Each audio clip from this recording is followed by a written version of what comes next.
I never thought it would end this way.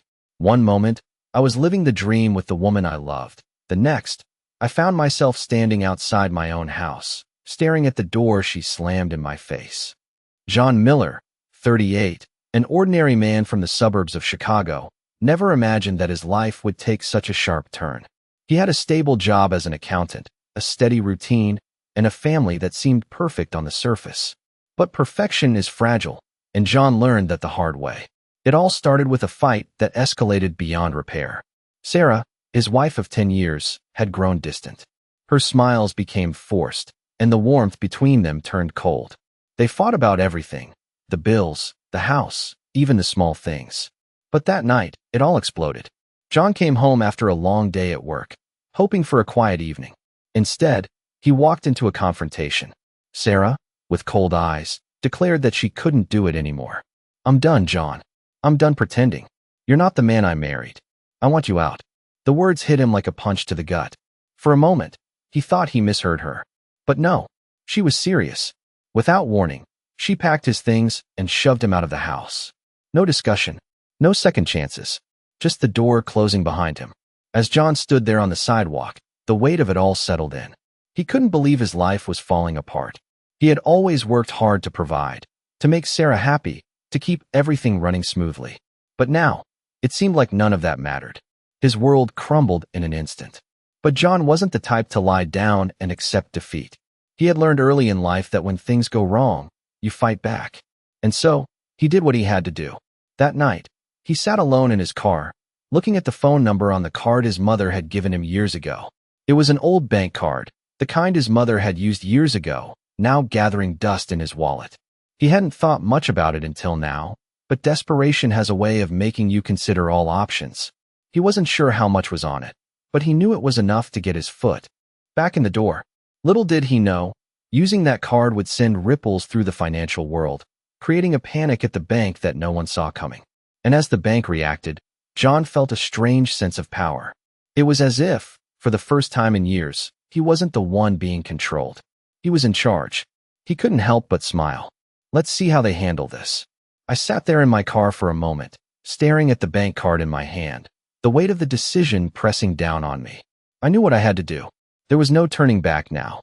I had never imagined I would find myself in this situation, living out of my car, betrayed and humiliated by the one person I thought would always have my back. But here I was, and for the first time in weeks, I felt a flicker of control. I didn't need Sarah anymore. I didn't need her approval, her validation, or her excuses. What I needed was a way to move forward. The card was old, a relic of the past, but it had power. My mother's card. She had given it to me years ago when I was struggling to make ends meet, telling me it was there if I ever needed it. At the time, I didn't think much of it, but now, it seemed like the only lifeline I had left. I entered the bank, the cool air of the lobby hitting me as I pushed open the door. I had never been a fan of big banks, but today, it felt like a place where I could take back some of the power I had lost. I approached the teller, trying to keep my hands steady, but my heart was racing. "I'd like to check the balance on this card," I said, keeping my voice calm. The teller nodded and swiped the card through the machine. "Just a moment, sir," she said. A few moments passed, but it felt like an eternity. The small digital screen blinked, and then she looked up at me, her expression changing. "Sir, there seems to be an issue. The account has a very large sum of money in it, much more than I expected. Are you sure this is your card?" I felt my pulse quicken. I had no idea how much was on the card, but this was a surprise. I had no clue my mother had left such a large amount. "Yes, I'm sure," I said, trying to keep my composure. The teller hesitated, then typed something into her computer. Her fingers stopped moving, and I could see her eyes widen. "Sir, we're going to need to verify this transaction. It's highly unusual for such a large amount to be accessed without prior notice." The panic in her voice was undeniable. I knew the bank was worried. This wasn't just any old transaction. This was a game changer. I could see the panic spreading to the back office, and I couldn't help but smile. The tables had turned. I wasn't just a victim anymore. I had something in my hands that could change everything. As the teller went to call her supervisor, I sat there, feeling a strange sense of power rising inside me. The bank, with all its security and control, was now scrambling because of me. And Sarah, wherever she was, had no idea what was happening. This was my moment, and I wasn't going to let it slip away. The bank's reaction was exactly what I had hoped for. It wasn't just about the money. It was about proving that I still had the strength to fight back. As I sat in the waiting area, I felt my confidence grow. I had been knocked down, pushed aside, but now I was standing taller than ever. I wasn't just going to take this lying down. I had the power to control my destiny, and I was going to use it to rebuild my life from the ground up. When the supervisor finally came over, he was all business. "Sir, we need to resolve this immediately," he said, but I could see the unease in his eyes. I didn't respond right away. I just watched him, letting the silence hang in the air. "I know you're concerned," I said, breaking the silence. "But I'm not here to cause problems. I just need what's mine. You'll be hearing from me soon." As I walked out of the bank, the weight of the moment hit me. I wasn't just fighting for money. I was fighting for my future. And this was only the beginning. The days following my trip to the bank felt surreal. I couldn't believe what I had done. Or rather, what I had discovered. The money on that old card wasn't just a lifeline. It was my way out, my ticket to freedom. I didn't know how much was there exactly, but I was starting to realize that this was a far bigger opportunity than I'd ever imagined. As I sat in my small motel room, the soft buzz of the neon lights outside was a constant reminder that things were changing, and I was the one in control for once. I knew I couldn't go back to my old life, not now. Sarah's words still echoed in my head, her cold dismissal, the way she had treated me like I was nothing more than a burden. I had given her everything, and in return, she had shown me nothing but contempt. That was it. I wasn't going to let her, or anyone else, dictate my worth ever again. I spent the next few days carefully planning my next moves. I wasn't in a rush to confront Sarah, not yet. There was still a lot to be done, and I wasn't about to make any impulsive decisions. I knew that I had to be strategic. The money from the card gave me a cushion, but I needed more than that. I needed to take back control of my life, rebuild it from the ground up. I started making calls, reaching out to old contacts, people I had kept distant over the years. It felt good to hear their voices again, to know that I had a network of people who could help me. My first call was to a real estate agent, someone I had worked with years ago when Sarah and I had bought our house. She was surprised to hear from me, but after a few minutes of catching up, I explained what had happened. She understood immediately. "You need a fresh start," she said, and I could hear the sympathy in her voice. "I'll find you a place. Something new, something that's just yours." I smiled, feeling a sense of relief wash over me. This was it, the beginning of something new. I didn't need Sarah anymore. I didn't need anyone telling me what I could or couldn't do. I was finally free. The next step was finding a job, something that would allow me to support myself while I figured everything out. The process wasn't easy, but I was determined. I had no intention of returning to the life I had with Sarah. I had been broken, but now I was rebuilding myself, piece by piece. The work wasn't glamorous, but it felt right. Every day, I moved closer to the life I had always wanted, a life where I was in control, where I could finally stand on my own 2 feet. The thought of seeing Sarah again didn't scare me anymore. I had the strength to face her, to walk away without looking back. It had been a few weeks since I'd used the card and started putting my plan into motion. The motel room felt less temporary now. It was a strange feeling, one of quiet accomplishment mixed with a touch of nervous anticipation. Every day, I woke up with a sense of purpose. I no longer felt the weight of my past mistakes dragging me down. The old John, the one Sarah had pushed aside, the one who was always second-guessing himself, was gone. In his place was a man determined to rebuild everything, starting from scratch. My first task was finding a place of my own. I wasn't going to return to the house. That chapter was closed. I wanted something new, something that was truly mine. The real estate agent I called had already set up a few showings for me, and I was eager to see what was out there. The apartments she suggested were decent, but nothing felt right. I needed space. I needed something more than just 4 walls and a roof. I kept thinking back to the house Sarah and I had once dreamed about. Big, comfortable, full of potential. But now, the thought of it only reminded me of everything I had lost. Eventually, I found a small townhouse in a quiet neighborhood a few miles from the city. It was affordable, cozy, and had a small yard where I could start over. The moment I stepped inside, I knew it was the right place. The hardwood floors creaked under my feet, the walls felt fresh, and there was a sense of calm that washed over me. It wasn't much, but it was mine. For the first time in a long while, I felt like I had control. I signed the lease that afternoon, eager to make the place my own. I knew that getting settled would take time, but I was ready. There were still a lot of things to sort out: furniture, bills, utilities, but I didn't mind. This was the first step towards freedom. The next task was finding work. I wasn't sure what direction I wanted to take, but I knew I had to stay busy. I couldn't afford to sit around and feel sorry for myself. I started applying for jobs, sending out resumes to companies I had worked with in the past, and even some new ones that I had researched. The rejections came in slowly, but I didn't let them get to me. I was used to rejection, used to fighting for what I wanted. And I knew that eventually, someone would recognize my worth. A few days later, I got a call from a company I had applied to. They wanted to set up an interview. I was ecstatic, but I kept my cool. I knew this was the break I had been waiting for. The interview went well. I wasn't nervous like I had been in the past. I walked in with confidence, knowing I had the skills, experience, and drive to succeed. The hiring manager seemed impressed, and by the end of the week, I had an offer. It wasn't my dream job, but it was a step in the right direction. I had a stable income, a place to call my own, and a future that was finally starting to take shape. The next few months were a blur of work, adjusting to my new routine, and settling into my new home. I spent my evenings working on the house, fixing up the yard, and making the place feel like a true home. I didn't have much, but I had everything I needed. And most importantly, I had peace. I didn't need Sarah anymore. She was no longer a part of my life. I wasn't bitter, but I couldn't help but feel a sense of pride in how far I had come. I had been knocked down, but now, I was standing taller than ever before. I had learned that you can't control the people around you, but you can control how you respond. I had chosen to take back my life, to rise above the hurt, and to create something new. And I was finally free. As the months passed, I grew into my new life. It was strange at first, waking up in a new house, going to a job that felt like the first real step toward rebuilding my future. But gradually, the routine felt normal. Every day, I worked a little harder, settled in a little deeper, and began to feel like I had control over my own destiny.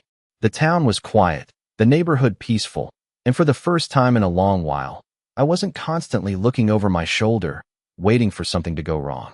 I still thought about Sarah occasionally, but it was no longer the constant ache it once was. There were moments when I found myself wondering if I had made the right choice, but those thoughts quickly faded. The truth was, I had learned to take care of myself, to find my own happiness, and to stop relying on someone else's approval. That was a freedom I hadn't known I needed. One Saturday afternoon, I sat in my small, makeshift office in the corner of the house, looking over my budget. It was a quiet day, the kind I had learned to appreciate. The house was still a work in progress. There was always something to fix or improve, but it was mine. The phone rang, cutting through the calm. I glanced at the screen and saw the name Sarah. For a split second, my heart raced, but then I took a deep breath and answered. "Hello," I said, trying to sound casual. "John, it's me." Sarah's voice came through, shaky and uncertain. I need to talk to you. About everything." I paused for a moment, the silence stretching between us. Part of me wanted to hang up, to tell her I was done, but another part of me was curious. I had moved on, but I couldn't deny the strange pull her voice still had on me. "What do you need, Sarah?" I asked, my voice calm, steady. She hesitated before speaking again, the words coming out in a rush.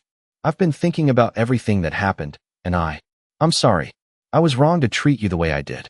You didn't deserve that." Her apology hit me harder than I expected. For a moment, I was back in that house, hearing the words she had thrown at me, feeling the sting of her rejection. But now, it felt distant, almost like a memory from another life. "I've been trying to figure out where I went wrong," Sarah continued. "I never realized how much I hurt you until it was too late. I didn't know how to fix things." I listened, but I wasn't sure what to say. I had moved on, but part of me still wanted answers. Part of me wanted to hear her take responsibility for everything that had happened. "It's too late for apologies, Sarah," I finally said, my voice firm. "I've rebuilt my life. I'm not the person I was when we were together." There was a long pause on the other end of the line. I could hear Sarah breathing, could almost feel her frustration and regret through the phone. "I never meant to hurt you, John, but I know I did, and I don't know how to make it right." Her voice wavered, and I felt a strange twinge of sympathy. It was the first time she had sounded genuinely remorseful, and for a brief moment, I almost wished I could offer her forgiveness. But I had learned that forgiveness didn't always mean going back to the past. It meant moving forward. "Sarah," I said, my voice softer now. "Sometimes, things just fall apart. We can't always fix them, no matter how hard we try. But we can move on. That's what I'm doing." There was silence again, and then Sarah's voice came through, quieter now. "I understand," she said, and I could hear the finality in her tone. I wanted you to know that I'm sorry."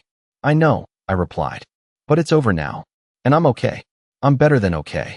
The call ended, and I sat there for a moment, the weight of the conversation hanging in the air. It felt like I had just closed the door on that chapter of my life for good. And I realized, as I sat there in my small office, that I was finally free. Free from the guilt, free from the pain, and free from a past that no longer had a hold on me. The future was mine to shape, and I was ready to take on whatever came next. I wasn't the same man I was when Sarah kicked me out of the house. I had found strength in the darkest of times, and now I was going to make the most of it. The life I had always wanted was finally within reach. It had been several months since I last spoke to Sarah, and things were finally starting to fall into place. The townhouse was starting to feel more like home with every small improvement I made. The mornings were peaceful now, and the sound of the coffee brewing in the kitchen no longer felt like the echo of a past I couldn't shake. I was building a new life, one that I had full control over. Work was going well. The job I took at a local firm was more than just a paycheck.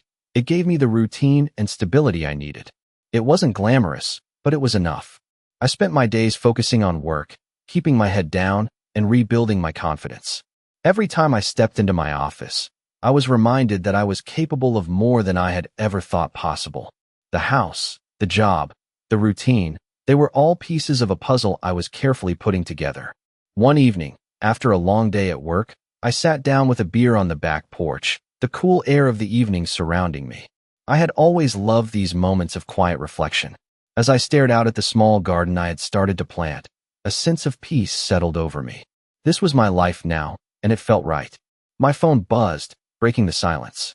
It was a text from an unknown number. I hesitated before opening it, not sure who it could be. When I saw the message, my heart skipped a beat. It was Sarah. "I know you've moved on, but I need to talk. Can we meet?" My first instinct was to ignore it, to keep moving forward without ever looking back. But something in me hesitated. For the first time, I didn't feel the anger or bitterness that had clouded my thoughts for so long. I had moved on, but part of me still needed closure. I thought about it for a few minutes, then decided to reply. "I don't know what there is to talk about, Sarah. I've moved on, and I'm doing well." I waited for her response, and when it came, it wasn't what I expected. "I just want to see you. Maybe we can talk for a little while. No pressure, just to clear the air." I sat there, staring at the screen, my mind racing. I had done well without her, but something told me that this conversation, whatever it was something I needed to have. After a moment of hesitation, I typed back, "Okay, let's meet." The next day, we arranged to meet at a local cafe. When I walked in, I saw her sitting at a table by the window, looking exactly the same as I remembered. The years had passed, but in that moment, it felt like no time had passed at all. She looked up when I entered, and there was a brief moment of silence before she smiled. It was a small, tentative smile, but it was a smile nonetheless. "Thanks for meeting me," she said, her voice softer than I remembered. "I know it's been a while."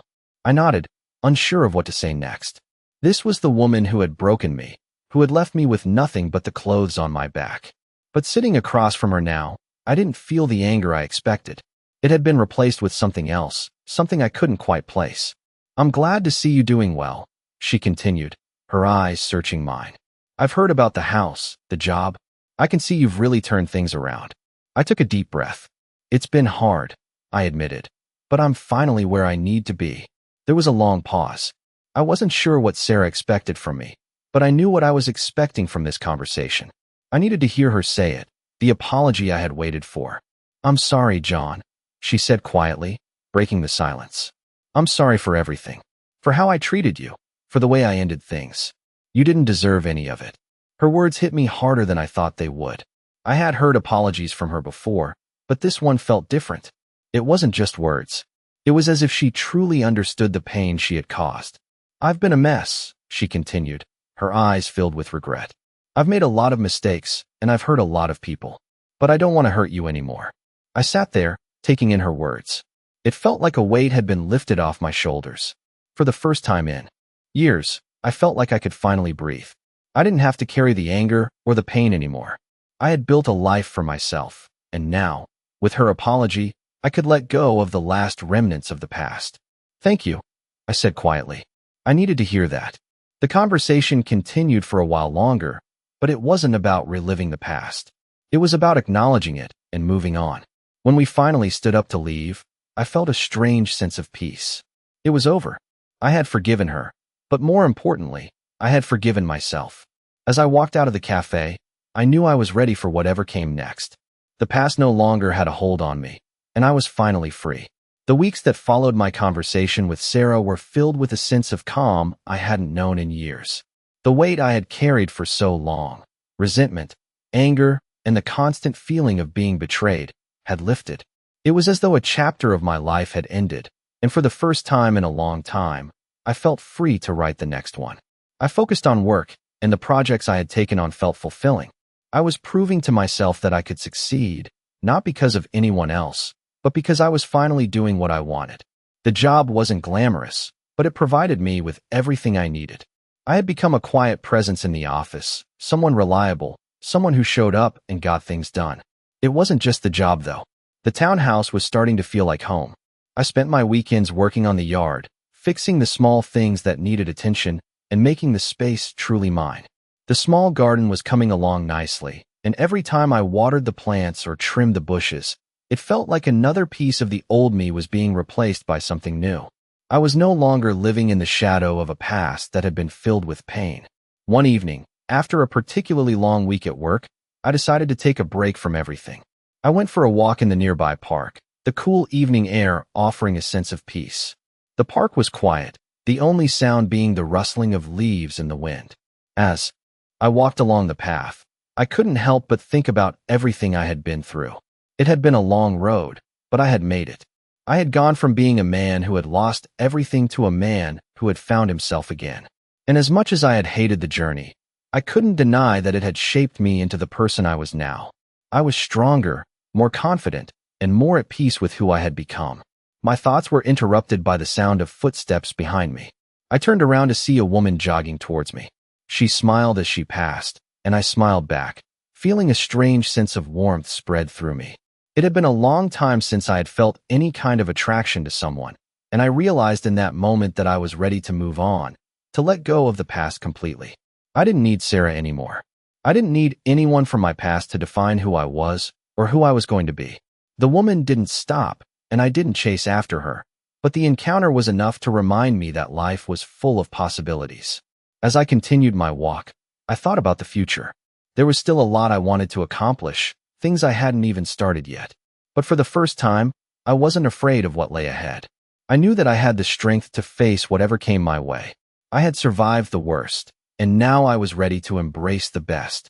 That night, I sat on the back porch of my townhouse, looking up at the stars. The air was cool, the kind of crisp evening that made everything feel right. I took a deep breath and let the peacefulness of the moment wash over me. I had come so far, and for the first time in a long time, I knew that everything was going to be okay.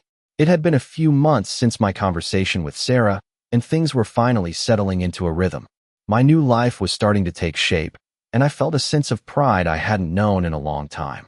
I had a place of my own, a steady job, and for the first time in ages, I had peace. I was still adjusting to the freedom that came with being alone, but it was a good kind of adjustment. I had learned to rely on myself, to be okay with being by myself. There was a quiet strength in that, a confidence that came from knowing I could stand on my own 2 feet. The days were filled with work, errands, and moments of self-reflection. I spent my evenings either at home or out for walks in the park, taking in the fresh air and letting my mind wander. The town felt smaller now, less intimidating. I had started to see the beauty in the quiet. I had learned to appreciate the simplicity of life without the chaos of the past. It wasn't all perfect, but it was mine, and that was enough. One evening, after a particularly long day at work, I decided to take a different route home. The sun was just starting to set, casting a warm golden glow over the streets. I drove with the windows down, letting the cool breeze wash over me. It felt good, like a small moment of freedom, a reminder of how far I had come. As I turned onto my street, something caught my eye. A familiar face was standing by the mailbox in front of the house across the road. It was Mary, the neighbor who lived 2 doors down. I hadn't seen her much since I'd moved in. She was a kind woman, always friendly, but I hadn't really connected with anyone in the neighborhood. We exchanged pleasantries when we saw each other, but that was about it. She waved as I pulled into my driveway, and I waved back. Something about her smile caught me off guard. It was warm, welcoming, but there was something else there, something I couldn't quite place. I parked the car and got out, but before I could walk inside, I heard her call out to me. "Hey John, do you have a minute?" I turned around, surprised, but nodded. "Of course, what's up?" Mary walked over, her steps light and easy, like she wasn't in a hurry to get anywhere. She stopped a few feet from me and smiled again, but this time it was a little more hesitant, almost like she was searching for the right words.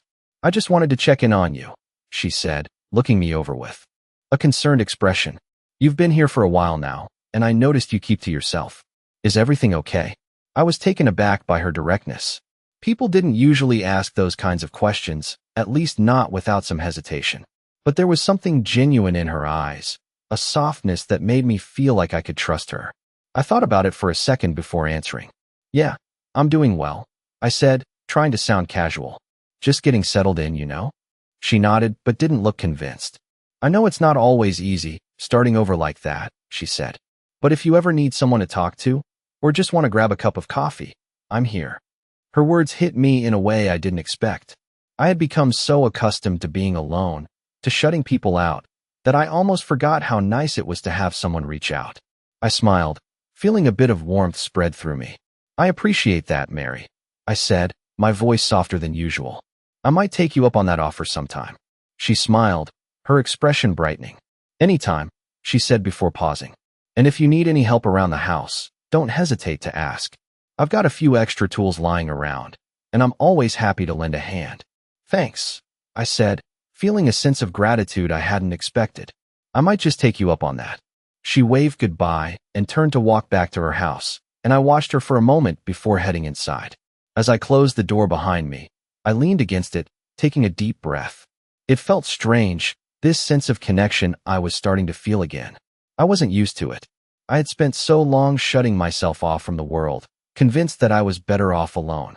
But maybe, just maybe, I was starting to realize that there was more to life than isolation. Maybe, for the first time in a long time, I was ready to let people in again. That night, I sat on the couch, reflecting on everything that had happened. My life wasn't perfect, but it was mine. I had survived the worst, and now, I was starting to build something better.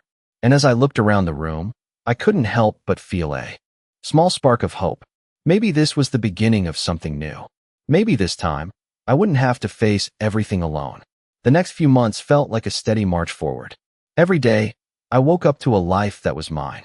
I wasn't the man I used to be, not the one Sarah had known, and not the man I had thought I would be. But I had found a new version of myself, one who was capable, self-sufficient, and finally at peace. Work was busy, and I found myself taking on more projects. It was fulfilling in ways I hadn't anticipated. The job wasn't a dream come true, but it was steady, and it allowed me the freedom to continue rebuilding my life. The townhouse was coming together, too. It still wasn't perfect, but it was home. There were still things to fix, like the creaky floorboards in the hallway or the little things I needed to rearrange, but it felt like a reflection of who I was becoming. I was learning to appreciate the small moments, the quiet mornings with coffee in hand, the evenings when I could sit on the porch and just think. Life felt like it was finally starting to make sense. I had started going out more, meeting new people. Mary, my neighbor, had been right about one thing. Life didn't have to be lived alone. I had always thought that isolation would protect me, that it would shield me from the pain of the past. But I had learned that letting people in didn't make me weak. It made me stronger. Mary and I started spending more time together. It wasn't anything serious, just casual chats over coffee or walks in the park. But it was a connection I hadn't realized I needed. For the first time in a long time, I felt like I was able to truly be myself around someone. She didn't judge me for my past. She didn't try to fix me. She simply accepted me. And that was all I really needed.